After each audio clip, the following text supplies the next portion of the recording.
Welcome to me ఇంటి వంట by Lakshmi. మీ ఇంటి వంటలో ఈ రోజు చాలా క్రిస్పీగా టేస్టీగా ఉండే కొబ్బరి వడల్ని చేసి చూపిస్తున్నాను. ఈ కొబ్బరి వడలు పైనుంచి క్రిస్పీగా లోపల సాఫ్ట్ గా ఉంటాయి. అంతేకాదు ఈ వడల్ని ఒక్కసారి ప్రిపేర్ చేసుకున్నామంటే 2 నుంచి 3 రోజుల వరకు నిల్వ ఉంటాయి. తప్పకుండా ట్రై చేయండి. ఒక్కసారి ట్రై చేశారంటే ఇంకెప్పుడు పచ్చి కొబ్బరి ఉన్నా సరే ఇలాగే ప్రిపేర్ చేసుకుంటారు. ఇక మనం లేట్ చేయకుండా వెళ్ళకి వెళ్ళిపోదాము. ఈ క్రిస్పీ కొబ్బరి వడల్ని ప్రిపేర్ చేసుకోవడానికి ముందుగా ఒక మిక్సింగ్ బౌల్ లో 1 కప్పు పచ్చి కొబ్బరి, 3 నుంచి 4 పచ్చిమిరపకాయలు వేసుకుంటున్నాను. 1 ఇంచు వరకు అల్లాన్ని తీసుకొని పై చెక్కు తీసేసుకొని వేస్తున్నాను. చిన్న ముక్కలుగా కట్ చేసుకొని 1 గుప్పెడు వరకు కరివేపాకు కూడా వేసుకోవాలి. అలాగే 1/2 టీ స్పూన్ వరకు జీలకర్ర కూడా వేసుకొని మూత పెట్టేసుకొని గ్రైండ్ చేసుకోవాలి మెత్తగా. నీళ్ళు ఏమీ వేయాల్సిన పని లేదు. చూసారు కదా, ఇలా వచ్చేటట్టుగా గ్రైండ్ చేస్తే సరిపోతుంది. ఈ గ్రైండ్ చేసుకున్న కొబ్బరి మిశ్రమాన్ని ఒక బౌల్లోకి వేసుకోవాలి. చూసారు కదా, ఇక్కడే గానీ పెద్ద పెద్ద పలుకులుగా లేకుండా ఇలా గ్రైండ్ చేస్తే సరిపోతుంది. ఇప్పుడు ఈ గ్రైండ్ చేసుకున్న మిశ్రమాన్ని బౌల్లో వేస్తున్నాను. ఇలా వేసేసుకున్న తర్వాత మిక్సీ జార్ లో కొద్దిగా నీళ్లు వేసుకొని రెడీగా పెట్టుకోవాలి. మనం పిండి కలిపేటప్పటికి ఈ నీళ్ళనే వాడుకోవచ్చు. ఇందులోనే 1 కప్పు పొడి బియ్య పిండి వేస్తున్నాను. అలాగే రుచికి సరిపడా సాల్ట్, మీడియం సైజు ఉల్లిపాయను చిన్న ముక్కలుగా కట్ చేసి వేసుకున్నాను. సన్నగా తరిగి పెట్టుకున్న కొత్తిమీర కూడా వేసుకొని మొత్తం కూడా నీళ్లు వేయకుండా కలిపేసుకోవాలి. ముందే నీళ్లు వేసుకున్నామంటే పలచబడే అవకాశం ఉంటుంది. కొబ్బరిలో కొద్దిగా తడిలాగా అనిపిస్తుంది కదా, దానితోనే ఇలా మొత్తం కలిపేసుకోవాలి.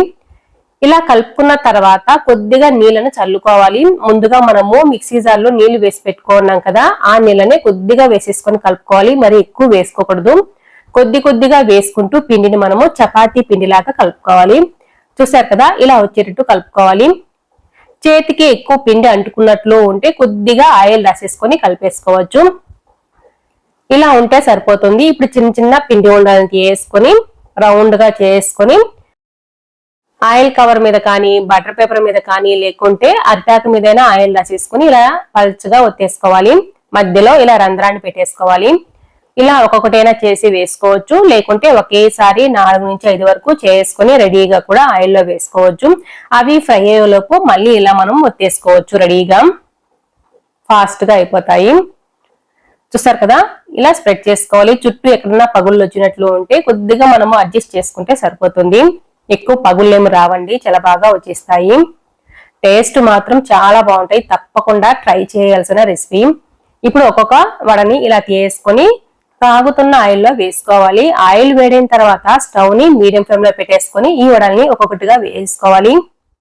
స్టవ్ ని హై ఫ్లేమ్ లో మాత్రం పెట్టకూడదు. హై ఫ్లేమ్ లో పెట్టి ఫ్రై చేసుకున్నామంటే పైన తొందరగా కలర్ వచ్చేస్తాయి, కానీ లోపల పచ్చిగా ఉండిపోతాయి. అంత క్రిస్పీగా అనిపించదు పైన కూడా. కాబట్టి స్టవ్ ని మీడియం ఫ్లేమ్ లో పెట్టేసుకొని మంచి కలర్ వచ్చేంత వరకు 2 వైపులా తిప్పుకుంటూ ఫ్రై చేసుకోవాలి. ఇవి చాలా క్రిస్పీగా ఉంటాయి. చూసారు కదా, ఈ కలర్ వచ్చిన తర్వాత వీటిని ఒక పేపర్ నాప్కిన్ వేసుకున్న బౌల్లో వేసేసుకున్నామంటే ఎక్స్ట్రా ఆయిల్ ఏమన్నా ఉంటే ఆ పేపర్ నాప్కిన్ అబ్జర్వ్ చేసుకుంటుంది. ఇవి ఆయిల్ కూడా పీల్చవండి, చాలా బాగా వచ్చేస్తాయి. తప్పకుండా ట్రై చేయండి. చూస్తుంటేనే తెలుస్తుంది కదా ఆయిలే పీల్చవనేసి. మరెందుకు ఆలస్యం, మీరు కూడా ట్రై చేసి మీకు ఎలా వచ్చాయో కామెంట్ రూపంలో చెప్పడం అస్సలు మర్చిపోకండి. మీకు ఈ వీడియో నచ్చినట్లయితే తప్పకుండా ఒక లైక్ కూడా చేయండి. అలాగే కొత్తగా చూస్తుంటే సబ్స్క్రైబ్ చేసుకోవడం మాత్రం అసలు మర్చిపోకండి. మీ ఫ్రెండ్స్ కి రిలేటివ్స్ కూడా షేర్ చేయండి. హైప్ అనే ఆప్షన్ వచ్చినప్పుడు హైప్ చేయడం మాత్రం అసలు మర్చిపోకండి. Thanks for watching.